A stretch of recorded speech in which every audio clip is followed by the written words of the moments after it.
तो मैं फिर से पुश की जोर से 340।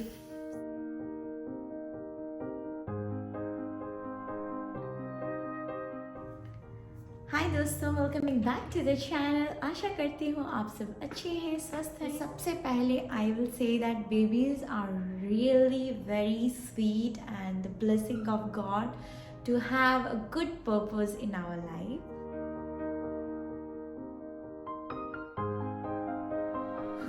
सबसे फनी थे, मम्मी को 2 बार मैं गई थी उनके साथ, तो उन्होंने सोचा था कि इस बार डिलीवरी हो जाएगी, पर नहीं हुआ। सो ये 4th टाइम था, तो उन्होंने सोचा कि फिर से जाएगी, फिर से आएगी, तो इसलिए वो उठ के खाना वाना सब कुछ बना दिए और नहा धो के वो खाना बना दिए। आई थिंक वो मंडे था और राइस भी बन गया था, सब कुछ बन गया था। और मैं 8:30 बजे हम निकल गए, तो ट्रैफिक की वजह से हम 9:15 को जाके वहाँ पहुँचे। तो उन्होंने क्या किया ना, मुझे IVF होता है ना जो, वो दे दिए, क्योंकि मैं रात भर सोई नहीं थी। तो मैं सो गई और 4 घंटे तक मैं सोई बेहोश की तरह, मुझे कुछ पता नहीं चल रहा था। और मैं जो पीपी गई, एक बार वो नर्स आके किया था, और जितने बार मुझे पीपी हो रहा था, क्योंकि वो बस मुझे लिक्विड दे रहे थे, तो इसी वजह से कुछ फूड वगैरह में कुछ नहीं खाई, तो अम्मी थी वो सब कर रहा था उस समय। एंड 4 घंटे के बाद मुझे थोड़ा सा होश आया, सो के उठी, अच्छा लग रहा था, बहुत ही अच्छा लग रहा था। सो उसके बाद उन्होंने फिर से चेक किया, तो कुछ डायल्यूट नहीं हुआ था ज़्यादा। So they thought me to send me back again at 4:30, और वो वहाँ पे बहुत ट्रैफिक होता है तब, अगर आप हॉस्पिटल से घर आओ। And I was very much scared about that, because मैं वो पेन और नहीं सह पा रही थी। सो मुझे चाहिए था कि आप कुछ भी करो, but I don't want to go to home. घर से हॉस्पिटल 40-45 मिनट्स लग जा रहा था, और मेरा पेन जो है वो बहुत ही हाई लेवल में था। सो आई वॉज नॉट, मुझे बहुत सैड फील हुआ कि अभी तक डायल्यूट नहीं है, फिर से वो मुझे घर भेज रहे हैं। So I just wanted to say them please give me 30 minutes so that I will walk and let's see what happen. So वो मुझे 30 मिनट्स दिए चलने के लिए। सो वो जो कॉरिडोर था, तब वहाँ में मैं चलने लगी 30 मिनट्स। 30 मिनट्स के बाद वो जब आके चेक किए, मेरा सडनली 2 सेंटीमीटर था, 2 सेंटीमीटर से 8 सेंटीमीटर डायल्यूट हो गया था। I was so happy to know that. तब मुझे उससे ज़्यादा कुछ हैप्पी लगा ही नहीं, जब वो बोले कि 8 सेंटीमीटर हो गया है। So confirm that I am staying in the hospital and they are going to get my baby soon.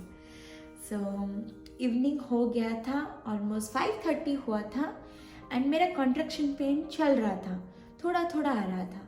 तो जो मिडवाइफ्स और जो नर्स होते हैं वो बोले कि तुमने ऑलरेडी पेन ले लिया है, so you don't have to take the epidural. Epidural अच्छा भी है और बुरा भी है। तो अच्छा है कि आपका पेन वो रिलीव कर देता है, रिलीज़ कर देता है, आपको कुछ पता नहीं चलता, जैसे कि पैरालिसिस होता है वैसा ही। एंड लेने के बाद आपका साइड इफ़ेक्ट आता है, जैसे कि वेस्ट पेन होता है, अगर कुछ काम ज़्यादा कर लेते हो तो वे पेन होता है, बहुत जन का और बहुत सारी इश्यूज़ रहती हैं, तो वैसा कुछ था। तो जैसे कि वो बोले कि तुम्हें लेने की कोई ज़रूरत नहीं है, क्योंकि तो you have already took and now it's almost done. So मैं भी सोची कि चलो, अगर वो मना कर रहे हैं तो नहीं लेते, शायद और कुछ पेन नहीं आएगा। और अभी 5:30 हुआ है, 8 सेंटीमीटर तो डायल्यूट हो गया है। सो 8 बजे तक बच्चा आ जाएगा। तो मेरी जो मम्मी है वो प्रे कर रहे थे, and I was so happy. And जो पेन हो रहा था, इसी वजह से मैं थोड़ा डांस कर रही थी, थोड़ा एक्सरसाइज कर रही थी, ताकि मेरे माइंड में वो पेन ना आए, क्योंकि वो लगता है ना वो पेन आ रहा है। So I was only diverting my self by doing some exercise and dancing around, कुछ ऐसा कर रही थी ताकि मुझे पेन का फील ना हो, बट इट वोंट हैपन। तो सोचे थे कुछ और हुआ कुछ। तो 5:30 बजे से मैं थोड़ा थोड़ा पेन आ रहा था, मैं उससे 8 बजे तक हैंडल की, उसके बाद मैं नहीं कर पा रहे थे। सो पेन बहुत बढ़ गया था, इतना बढ़ गया कि मम्मी और अमित वो दोनों आके मेरा हाथ पकड़े थे क्योंकि पेन बहुत ज़ोर से आ रहा था। सो मैं किसी को स्क्रैच कर ली, मम्मी का साड़ी ऐसा करके टीयर हो गया, वो साड़ी टीयर हो गया, वो इतना ज़ोर से पेन आ रहा था। उनको भी स्क्रैच कर दी थी क्योंकि वो जो पेन होता है ना वो अनबियरेबल होता है। इसी वजह से वो एपिड्यूरल अगर आप ले जाते हो तो आपको अच्छा लगता है and you won't feel anything. ये मैं सेकंड पार्ट में आपको बताऊंगी जो सेकंड प्रेगनेंसी में कैसा हुआ था। सो 8 साढ़े 8 बजे वो नर्स भी बोले कि उसे एपिड्यूरल दे देते हैं। तो क्योंकि वो मेरा पेन आउट ऑफ कंट्रोल था, तो वो एक जन आए, वो एपिड्यूरल जो देते हैं वो कुछ एक्सपर्ट होते हैं, तो वो आए आधे घंटे के बाद। सो तो they will give here and you have to sit straight, कुछ भी ऐसे मूव नहीं करना है, बेंड नहीं होना है, पोस्चर ठीक होना चाहिए। जब पेन हो रहा है तो पोस्चर कैसे ठीक रहेगा। फिर भी वो मुझे पकड़ के रखे and I was just concentrating that मैं ठीक से बैठूँ ताकि वो मुझे ठीक से दे दे, क्योंकि अगर थोड़ा इधर उधर हो जाए तो नुकसान ही मेरा ही होगा, क्योंकि पेन नहीं कमेगा और कुछ उसके साथ आ जाएगा। So they gave me in 15 minutes half मेरा पेन चला गया था, बट हाफ साइड मेरा पेन अभी भी था, क्योंकि वो रॉन्ग टाइम में मैं एपिड्यूरल ली। अगर मैं पहले ले जाती तो वो पेन जो है मुझे लेना नहीं पड़ता, पर जो मैं नहीं ली, अब मैं हाफ साइड हुआ है बट हाफ साइड वही पेन हो रहा है। तो वैसा 9-10 तक चलता गया। उसके बाद वो 9-10 में ही वो डिसाइड किए कि ये पेन नहीं रुक रहा है, सो लेट वाटर ब्रेक करते हैं, क्योंकि मेरा वाटर ब्रेक नहीं हुआ था, इसलिए वो बोले कि वाटर ब्रेक करने के लिए। सो क्या हुआ, 10 o'clock 10 से ज़्यादा हो गया था, 11 o'clock हो गया था। 11 o'clock या 11:30 मुझे याद नहीं, 11 से 11:30 बजे तक वो ब्रेक कर दिए और स्टार्ट हुआ सब कुछ, नर्स मिडवाइफ सब कुछ आके डिलीवरी करने के लिए। सो 12 से लेकर 3:30 तक मैं पुश करती रही, 3 घंटा मैं पुश की, क्योंकि बेबी का जो मेरा जो कॉर्ड था, बेबी का हेड और हैंड ये दोनों टाई हो गया था, जिस वजह से वो आ नहीं पा रही थी। एंड दे स्टार्टेड, वो ऑब्जर्व करते हैं, वो सब कुछ लगा के रखे हैं मॉनिटर में, ताकि वो देख सके कि बेबी का ब्रीदिंग ठीक है कि नहीं, ऑक्सीजन ठीक है कि नहीं, सब कुछ वो देखेंगे। अगर कुछ भी उन्हें थोड़ा सा भी कुछ डाउट हुआ, then they will do C section और something that like that.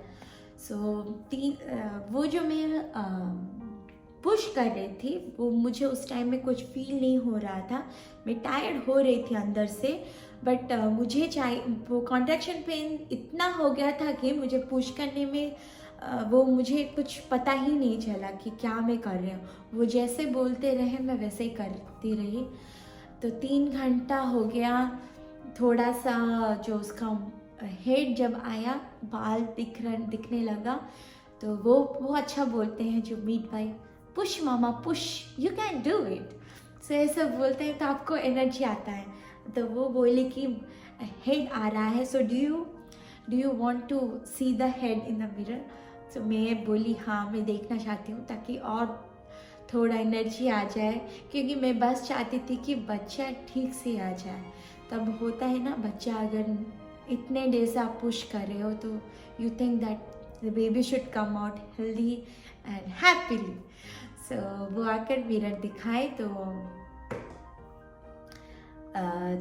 Mirror से मुझे उसका हेयर पता चल रहा था, तो मैं फिर से पुश की जोर से। 3:46 में बेबी आ गया था, तो वो भी वो भी भीतर जो मैं पीयूष कहती 3.5 घंटा, तो उसको भी वो भी नीला पड़ गया था, उसका कलर चेंज हो गया था. But when they took out they just give me and I was feeling so happy seeing her. Finally she came out और फर्स्ट बेबी है, फर्स्ट क्या सेकेंड बेबी भी वही खुशी थी. सो वो जब आई बहुत ही अच्छा लगा. वो रो भी नहीं रही थी, वो देख रही थी मुझे, बस देख रही थी, वो रो नहीं रही थी. तो उससे डॉक्टर ने मारा ताकि वो रोए. उसके बाद वो कुछ टाइम के लिए मेरे पास था. वो यहाँ पे देते हैं, वो ब्लैंकेट देते हैं कुछ टाइम के लिए, touch skin to skin touch रहने के लिए. सो वो रखते हैं एंड कुछ टाइम के लिए. उसके बाद उसे लिए, उसको नहाए, सब कुछ किया. सो ऐसा था मेरा जर्नी. सो मेरा first pregnancy labour room was very difficult, क्योंकि मैं कॉन्ट्रैक्शन पेन जो नहीं जानती थी वो बहुत ही डिफ़िकल्ट था. इट वॉज अनबियरेबल पेन, बहुत ही कष्ट होता है वो जो पेन. अभी सोचूंगी तो वो याद नहीं आ रहा वो जो pain, but I could imagine क्या, मैं अभी भी वो जो गई है ना, वो फेज आउट नहीं हुआ है, वो सब कुछ याद है कि ऐसा ऐसा ऐसा ऐसा हुआ था करके. सो ऐसा था मेरा फर्स्ट प्रेगनेंसी स्टोरी. एंड हम हॉस्पिटल में, उसके बाद वो मेरा सेकेंड डिग्री हुआ था स्टिच, क्योंकि बहुत ओपन हो गया था. बट वो कुछ भी आपको नहीं लगता, ये सब पेन के बाद वो कुछ भी नहीं लगता. And they stitched me, they took me to bathroom, वो सब कुछ किए, निकाले और एक नया वाला ड्रेस दिए और अलग रूम में वो शिफ्ट किए थे. एनवी को थोड़ा सा जॉन्डिस था, और अगर आपकी बेबी को जॉन्डिस बर्थ के बाद आता है, so don't worry, just feed him और हर. जितना बेबी को आप फीड करेंगे उतनी जल्दी जॉन्डिस चला जाएगा. तो ये हम पहली बेबी में पता नहीं था, तो इसलिए उसे 3 बार हम हॉस्पिटल लेके गए, उसको ब्लड देना पड़ा. बहुत ही अच्छा नहीं लगता था. छोटा बच्चा कितना ब्लड है वो लेते थे. तो फाइनली डॉक्टर ने बोला कि उसे फीड करते रहो. तो फीड हम जब करें उसके बाद उसका टेस्ट हुआ, सो शी वॉज नॉर्मल. तो इसी वजह से अगर आपका बेबी का जॉन्डिस हो रहा है after the bath, so just feed her और feed him in the duration of 2 hours, she or he will be fine. और हॉस्पिटल में हम 3 दिन रहे, क्योंकि हमें कुछ पता नहीं था, फर्स्ट बेबी था, क्या होगा क्या नहीं. तो second day was very terrible, because उस दिन बेबी अन्वेषा रोने लगी पूरा, क्योंकि उसको लगा कुछ नया, कहाँ आ गई हूँ मैं, बाहर आया था. वो फर्स्ट दिन उसे पता नहीं चल पाया, but second day was really terrible. She cried a lot, और वो मेरे पास ही रहती थी. And after 3 days we just get back to our home. So this was a really long story of my pregnancy, but I hope you would connect this. तो ये था. और हम जब घर वापस आए तो बहुत ही अच्छा लगा. फर्स्ट चाइल्ड था, सब कुछ देखना पड़ता है, कुछ पता नहीं होता है, सब कुछ खुद करना पड़ा. Everything from A to Z नया सीखने को मिला. And that's all. सो अगर आप लोगों को आज का ब्लॉग अच्छा लगा हो और आप हमारे साथ कनेक्ट किया हो मेरे साथ specially, so please don't forget to subscribe to the channel और एक थम्स अप ज़रूर दीजिएगा अगर अच्छा लगा हो. And will back in my new blog soon. So till then take care, be happy, keep smiling always. So bye.